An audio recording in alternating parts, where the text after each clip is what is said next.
Hey everyone, welcome back to my YouTube channel Ment Eduphilia.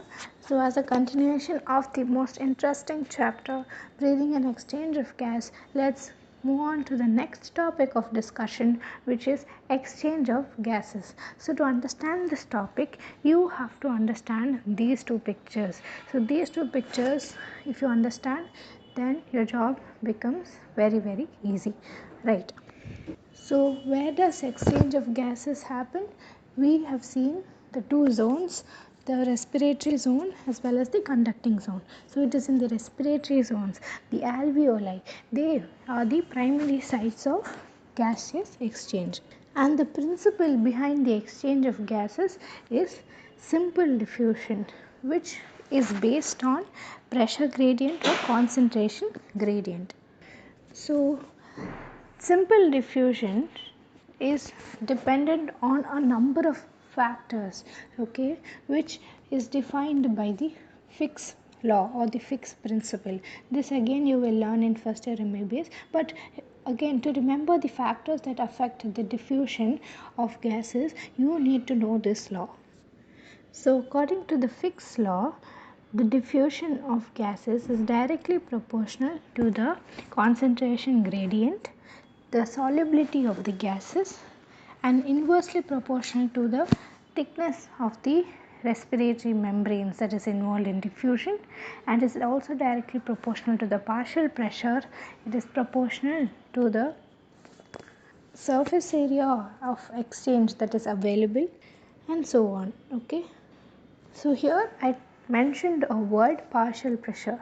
So, as you all have learned in chemistry, partial pressure is the pressure that is contributed by an individual gas in a mixture of gases.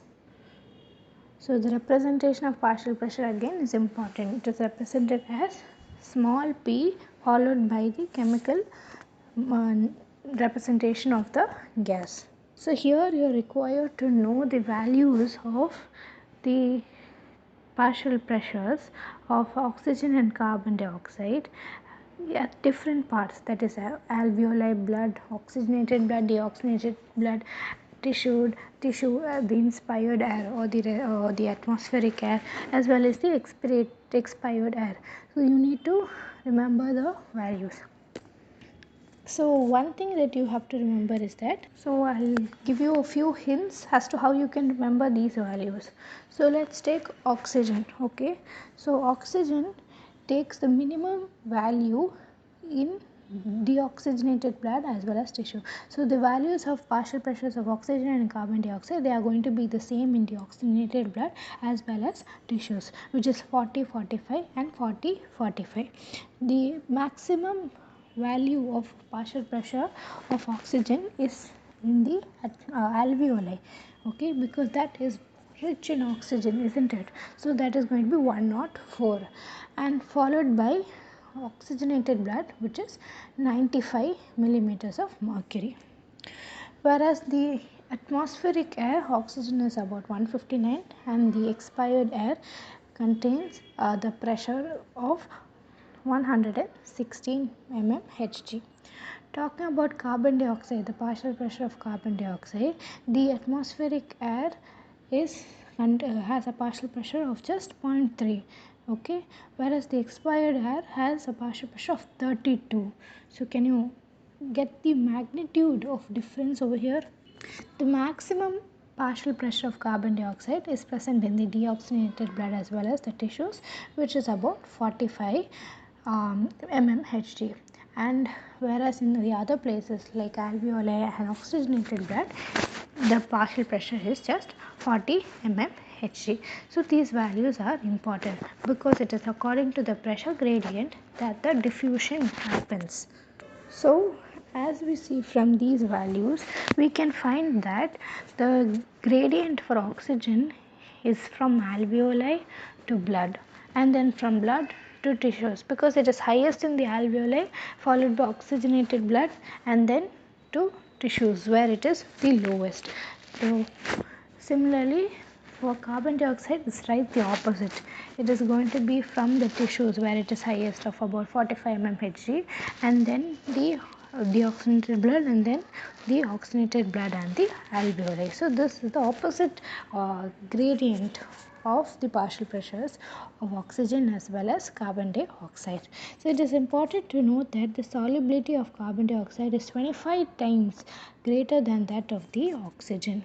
So this tells us that the amount of oxygen, carbon dioxide that can diffuse per unit difference of partial pressure is much higher compared to oxygen. So carbon dioxide has a greater diffusion capacity than oxygen because of the increased solubility. So now is the time to understand the second diagram, which is about the respiratory membrane or the layers that form the respiratory membrane or the diffusion membrane. So roughly it is made up of 3 layers. First, it is the thin squamous epithelium of alveoli, okay, and the endothelium of alveolar capillaries and the basement substance between the alveoli as well as the endothelium of the capillaries. So the thickness of this respiratory membrane is less than a millimeter. So note that the alveoli is made up of 2 types of cell, type 1 pneumocytes and type 2 pneumocytes. Type 1 pneumocytes, they are simple squamous epithelium, right? Whereas type 2 pneumocytes, they are cuboidal cells which secrete lecithin, the surfactant which is present in the lungs. It is the type 1 pneumocytes that are primarily involved in the exchange of gases. So that is it about exchange of gases. So now let's move on to the most important topic, which is transport of gases. Firstly, let's discuss about the transport of gases, transport of oxygen. Okay, so 97% of oxygen is transported by RBCs, that is hemoglobin, as oxyhemoglobin, and remaining 3% is carried in the dissolved state through the plasma. Now talking about the transport of carbon dioxide. So 70% is carried in the state of bicarbonate and 25% is carried as RBCs, that is with the help of hemoglobin as aminohemoglobin, whereas only 7% is carried in the dissolved state through the plasma.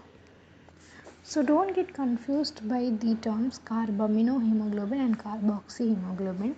Carboxyhemoglobin is hemoglobin bound to carbon monoxide, whereas carbaminohemoglobin is hemoglobin bound to CO2, carbon dioxide.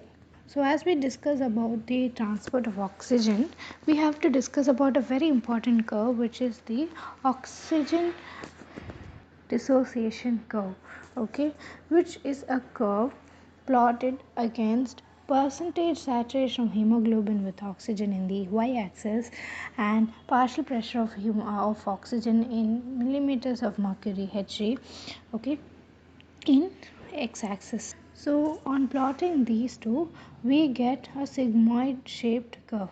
This sigmoid shaped curve is because of the cooperative binding of oxygen to hemoglobin. Okay, so what do we mean by cooperative binding? So hemoglobin, okay, has 4 sites of oxygen binding. Okay, so binding of one molecule of oxygen to hemoglobin increases the affinity for binding of the other 3 molecules of binding of oxygen to hemoglobin. So this phenomenon is known as cooperative binding. So this is the reason for why we get a sigmoid shaped curve of oxygen dissociation curve. So you should remember what is the thing we are plotting in x-axis and what we are plotting in y-axis. Okay, now let's look at the conditions under which the curve shifts to the right and the curve shifts to the left. So the curve shifts to the right whenever partial pressure of oxygen is less, whenever the temperature is more, whenever the H plus concentration is greater, whenever the partial pressure of carbon dioxide is more, whenever the pH is low. So under these conditions, the curve shifts to the right. So these conditions are commonly found in the tissues, right? Whereas when there is high PO2, low PCO2, lesser H plus concentration and lower temperature and lower concentration of 2,3-BPG, which is bisphosphoglycerate, intermediate of uh, glycolysis. We get 1,3-bisphosphoglycerate, isn't it? So similarly, by the action of mutase, we get 2,3-bisphosphoglycerate. This you will study in biochemistry, but just remember 2,3-bisphosphoglycerate is an important intermediate. Higher concentration will shift the oxygen dissociation curve to the right and lower concentration will shift it to the left. Okay. So this oxygen dissociation curve is important in studying the effect of factors like PCO2 H plus concentration on the binding of oxygen with hemoglobin. So there is there is formation of oxyhemoglobin in alveoli.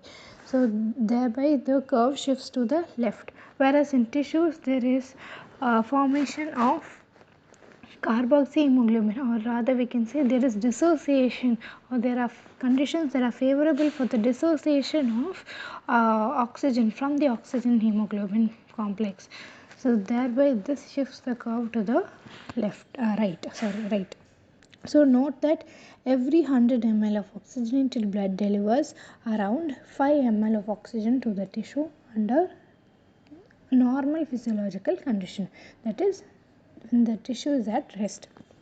So how did we get this?